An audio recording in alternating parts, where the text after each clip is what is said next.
people don't need to be scientists, but they just need to use some common sense. And as we've said a lot, a bit of personal responsibility to look into stuff themselves and make, as we say, better decisions, and use critical thinking to, don't take everything you hear, look into it and is that actually right? Double check it.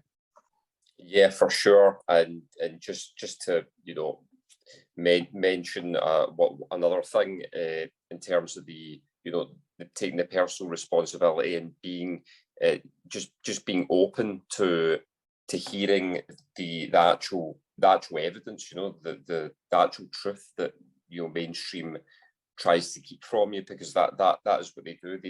They do want you. They want you addicted to sugar, and they don't want you to be a critical thinker. They don't want you to have a strong constitution, a strong body, and a strong mind, because that leads to critical thinking. When you're a critical thinker, you have a sense of you have a sense of freedom and responsibility to yourself, that you can make your own decisions, and that doesn't support their agenda at all. So everyone, and obviously with myself, I'm very conscious of all the decisions that I make, and I always see all the different points of view.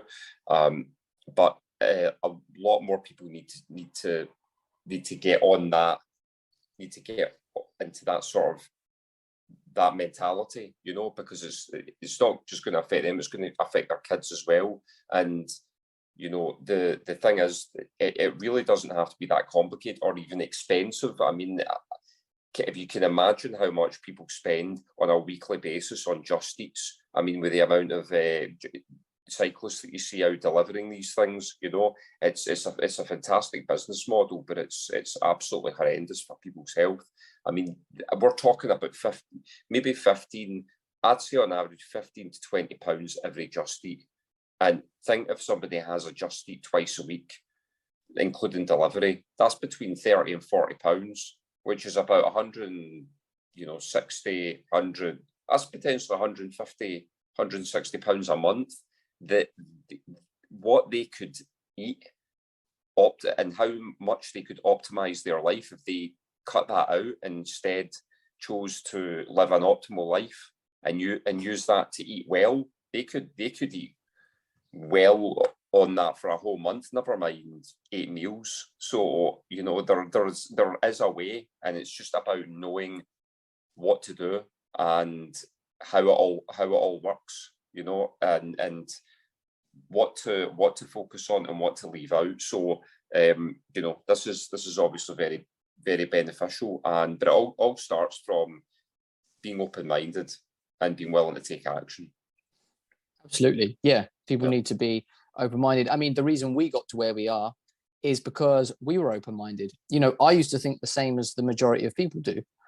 And I was open-minded to being wrong. And through my experience and through what I saw and what happened to me and to others, I began to realize that actually I was wrong and search for the truth. And, that's what you have to do, is be open-minded. And like you said, the amount of money people are wasting eating all this absolute rubbish makes them feel worse. For just £15 a month, you can sign up to our membership platform on Patreon, and you can learn how to eat optimally. So even if you dropped one takeaway in a month, £15, and you can learn how to become optimal and eat optimally, and just to improve your life so much. People don't understand until you do it. You don't understand how much your life will change by changing what you eat. Okay, I didn't understand how much it would change, and I wasn't in bad health to begin with, but still it changed massively. And some of the people we see, like, it's life-changing for people. And just £15 a month can get you access to education to teach you how to do that yourself. So that to me is good value for money. And just think of it as that way: one takeaway less, you're being healthier, plus you're giving yourself the education to be able to become even healthier.